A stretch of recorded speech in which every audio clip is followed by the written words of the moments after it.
Let's get straight to our Aaron Katersky, who's got the latest on the news breaking this hour. Aaron.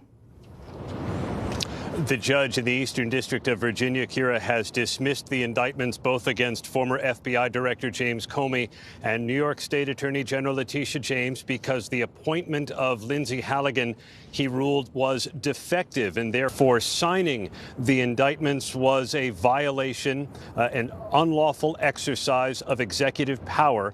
Therefore, the judge said those two indictments are hereby set aside. This is a victory for both Comey and for James, who argued that their cases were defective in part because they did not like the way that President Trump handpicked Lindsey Halligan and installed her after firing a prosecutor that he also appointed but who refused to charge James Comey and Letitia James for lack of evidence, we're told. So now the indictments against both of President Trump's political enemies have been dismissed, although the judge dismissed them without prejudice. And that means, Kira, that federal prosecutors can, if they so choose, try again to secure the indictments, perhaps once a permanent U.S. attorney is picked for the Eastern District of Virginia. Kira? Aaron, thank you. Let's get now to our Chief Justice correspondent, Pierre Thomas. Pierre, just to follow up on what Aaron just said, the fact that both cases now dismissed without prejudice, do you think we could... Kira, I think that Go ahead. Go ahead. Now, DOJ obviously now is in a very difficult position in that they can bring the case again regarding both Comey and James. But the issue becomes there have been so many issues with the case. There's the allegations of vindictive prosecution in that, you know, the sequence of events with President Trump tweeting, posting on social media about the case.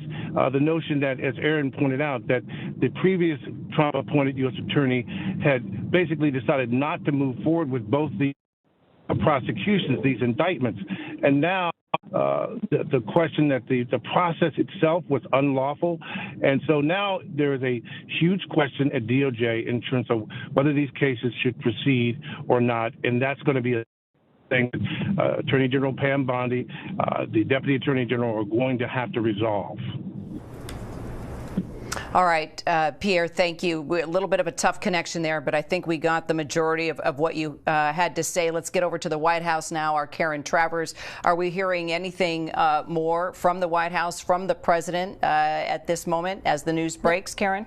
Not yet, Kira, but remember, back when the president had nominated Lindsey Halligan to this position, he called her a tough, smart, and loyal attorney and noted that she had worked for him for a long time. And remember, Kira, the president had put an immense amount of pressure on the attorney general to bring about these prosecutions. He had posted in a social media post that was addressed to Pam, referring to Pam Bondi, that she needed to do this. He said at the time, "We cannot delay any longer. It's killing our reputation and credibility." And at the time, Kira, the president spoke to reporters and said that they had to act fast. And if some of these people were not guilty, that was fine. But if they were, they should be charged. After the FBI brought this indictment against Jim Comey, the president commended the work and thanked the FBI director Kash Patel for what he called brilliant work in bringing that indictment against Comey. Kira? Karen, thank you. Let's bring in our John Carl. John Carl, you just came out with your latest book titled Retribution. When we look at how the prosecution here in both cases saying this is President Trump being vindictive, simply targeting his political opponents, we've witnessed the missteps and the mess within these cases from the very beginning. What does this tell you about Trump's efforts to go after those who were critical of him?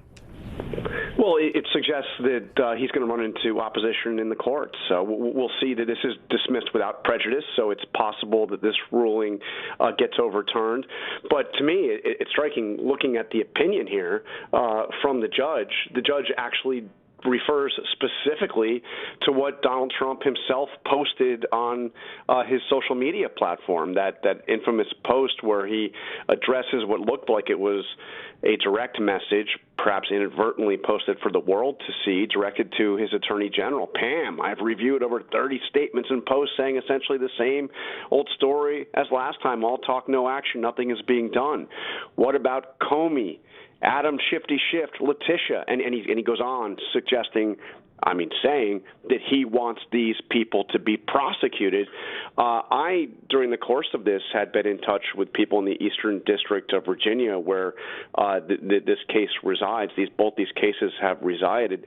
And, it was, as far as I could tell, open revolt among the career attorneys in that U.S. Attorney's office at the very idea that the president was pressuring the Attorney General to open a case that the opinion, unanimous opinion, as far as I could tell, of the attorneys in that office, that both these cases lacked merit.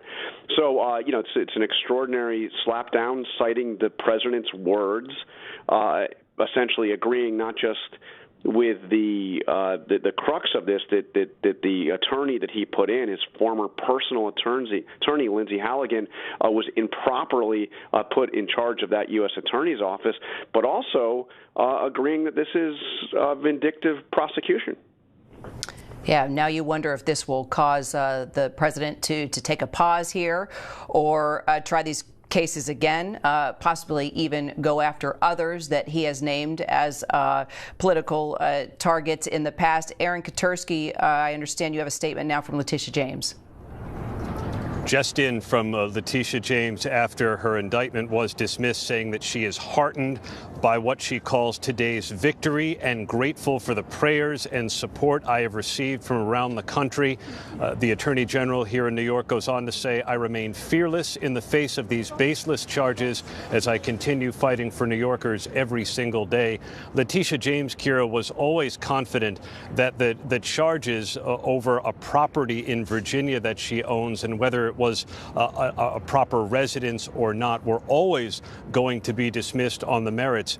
Here, the judge said that the actions taken by the prosecutor appointed by President Trump were unlawful because her appointment was invalid. And even though he dismissed the case without prejudice, meaning in theory it could be refiled, there may be, at least in the case of former FBI Director James Comey, statute of limitations that will butt up against the possibility of refiling the charges. So the path forward is a bit uncertain, but for now, as reflected in the statement from Letitia James, she said she is heartened by what she's calling today's victory. Kira? President Trump has suggested going after others. Do you think what we're seeing happening today will stop him from doing that? Well, there's certainly no telling. He has made clear that he is on a retribution campaign against his perceived political enemies. That could include Senator Adam Schiff. If that's all going to be concentrated in one prosecutorial district, the Eastern District of Virginia, there seemingly are problems that other cases could run into with the way Linsey Halligan was appointed. We know that there may be separate investigations in other places. When it comes to Letitia James, the Northern District of New York in Albany is also believed to be investigating Letitia James. The prosecutor there may also have problems with the way he was appointed, Kira, at least according to James and her attorneys. So this campaign of retribution may not be as easy to come by as President Trump had hoped. Aaron Katersky, thank you. Karen Travers, Pierre Thomas, also our John Carl, thank you all so much. Our coverage does continue on ABC News Live at abcnews.com. David Muir will be here with the entire team for World News Tonight. I'm Kira Phillips. Have a great rest of your day, and I'll see you over on Live. This has been a special report from ABC News.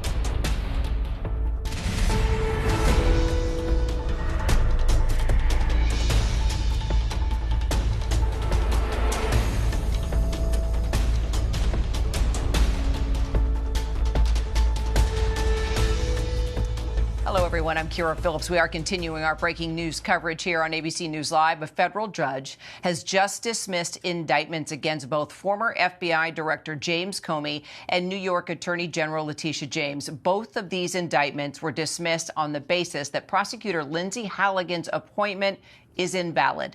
The indictment was dismissed without prejudice, meaning it can be filed again. Both cases can be filed again. Let's begin now with our White House correspondent, Karen Travers. Any word from the White House yet, Karen?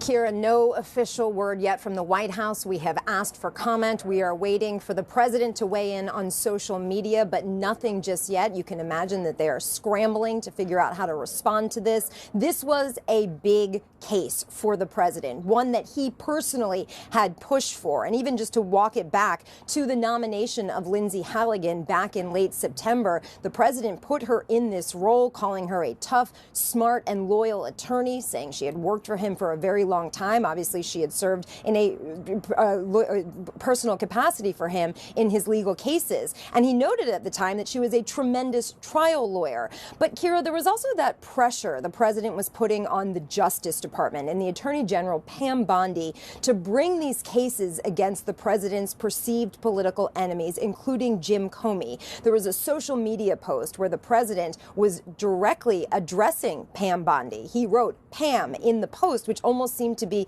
a private message put out for all the world to see. And in that message, he said, we can't delay any longer in terms of these prosecutions, saying it's killing our reputation and credibility.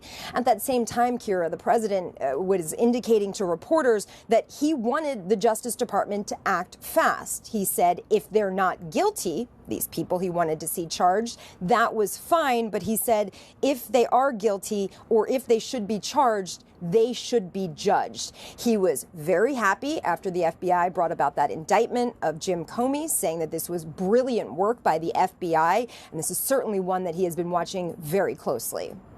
Well, someone else that's very happy today is Attorney General Letitia James. Chief Investigative Correspondent Aaron Katersky has her statement as we're learning more about how she's feeling since the news broke. Aaron?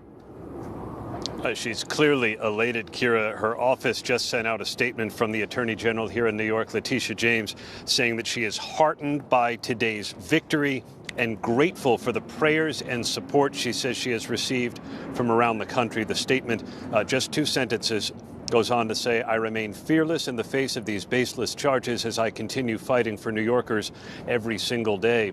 The case ostensibly against Letitia James dealt with a property that she owns in Virginia and whether it was properly listed as a primary or a residence or a rental property. James always insisted she did nothing wrong and believed the charge was going to be dismissed on the merits. But here, the judge has said that the charges should be dismissed over the way the prosecutor was appointed, because the judge ruled that President Trump's installation of Linsey Halligan into the Eastern District of Virginia was invalid, that her actions in bringing the indictment were unlawful, although he dismissed the case in such a way, Kira, that the prosecutors do have an option to try and refile it. And we will be following that indeed to see if that happens. Let's bring in our chief Washington correspondent, John Karl. John Karl, your latest book titled Retribution. We're seeing it play out live today with the news here breaking. Yeah, and it's important to understand that this was a case that really was born out of the Oval Office. The president pushed publicly for these investigations. We know from our own reporting, Catherine Falder's reporting out of DOJ, that the leadership at the Department of Justice, as well as the leadership at the U.S. Attorney's Office in Northern Virginia, both had opposed going forward with each of these prosecutions, and this is what prompted the firing of the U.S. Attorney for the District of Virginia, and for doing what Trump had claimed, as you heard, Catherine, as you heard my good colleague Travers say, that the president himself went public with his desire that these two individuals, Letitia James and James Comey, be indicted, be investigated, be prosecuted. And but look, this is an effort that President Trump is pursuing in many different areas. You have these investigations. He has called for investigations into some of his opponents in the United States Senate, certainly Adam Schiff. There's a sprawling case, Kira, in Florida, alleging a grand conspiracy to deprive Donald Trump of his rights. And this is a case that is in Miami and is out of the courtroom in Fort Pierce, Florida, that is alleging that the prosecutors, including the special counsel Jack Smith, who was behind the classified documents case and the January 6th case, that this was a long held conspiracy by the leaders of the Justice Department to deprive Donald Trump of his rights. And that case is continuing to go forward and is going to be potentially in the jurisdiction of Eileen Cannon, a judge who is proven to be very much consistent with Donald Trump's desires, somebody Donald Trump has called one of the greatest judges in the country. So there's a lot more besides these two cases. We'll see. I would expect that Donald Trump's not simply going to back down and say, okay, never mind. I assume that he will fight this, and he will continue that retribution campaign in other jurisdictions against other people that he perceives as his enemies. Let's bring in our legal analyst, Brian Buckmeyer, as well for this discussion. Brian, clearly the president is seeing opposition rather in the courts now. Legally, what else could be used against him here? Yeah, I think the major thing here, and Aaron Katersky alluded to it, would be the statute of limitations. As you see there, James Comey and Letitia James, both having their cases dismissed, but legally speaking, they're in two very different boats. If you recall, with James Comey, his case was indicted just days prior to the statute of limitations coming to an end, with Letitia James' case still having many days, if not months, if not more, to go. Now, when you indict a case, it doesn't stop that clock, that statute of limitations clock. And so the clock kept running. And so while the case is dismissed without prejudice, which legally means you can bring back a case, you cannot bring back a case if the statute of limitations has already expired. So this may be the end of the road for James Comey's case. It's going to be an issue more for Letitia James to push back if they decide to re-indict her. And the U.S. District Judge, Cameron McGowan Curry, similarly dismissing the case against New York Attorney General Letitia James without prejudice, meaning this case could potentially be refiled. I have a quote now coming from the judge, Brian. The implications of a contrary conclusion are extraordinary. It would mean the government could send any private citizen off the street, attorney or not, into the grand jury room to secure an indictment so long as the attorney general gives her approval after the fact. That cannot be the law, she wrote. Brian. Yeah, so there are two things at play here. First, the judge is saying that a specific federal law, as well as what's called the appointment clause, was violated in appointing now or no longer interim U.S. Attorney Halligan. The issue is that clock of 120 days for the Attorney General to appoint someone started back when Eric Siebert was appointed. And so when he was appointed in January 21st of this year, that clock of 120 days expired on May 21st, regardless of the appointment of Halligan. And the point that you're making, the quote that you're pulling out from, also regardless of any retroactive acts that the Attorney General might do. We saw Pam Bondi trying to recertify the indictment, and the judge is basically saying, you can't do that. Halligan was illegally appointed to begin with, and nothing to do thereafter cures that issue. Brian, thank you. Let's bring in our Chief Justice correspondent, Pierre Thomas. You know, this retribution campaign seems to be off to a bad start. Do you see President Trump taking another attempt at these cases, in addition to, he has mentioned others that are in the center of his target? Kara, he's been pretty adamant about his desire to prosecute these people, but I want to get to a statement which gets at the heart of what you're talking about. This is from Abby Lowell, who's the attorney for Letitia James, and I'll read in part. He says, the court's order acknowledges what's been clear about this case from the beginning. The president went to extreme measures to substitute one of his allies to bring these baseless charges after career prosecutors refused. This case was not about justice or the law. It was about targeting Attorney General James for what she stood for and who she challenged. We will continue to challenge any further politically motivated charges through every lawful means available. So this, again, there is the law, and also there's the backdrop of how this played out, Kira. Again, the sequence of events that my colleagues have talked about. President Trump talking about retribution. President Trump issuing the social media post basically demanding that Pam Bondi, the Attorney General, get to it. Within days, the Trump-appointed U.S. Attorney taken off the case after he and his career staff apparently wrote memos saying that this is not a case that should be brought forward. Within days, again, of Linsey Halligan being appointed, the indictment comes forward.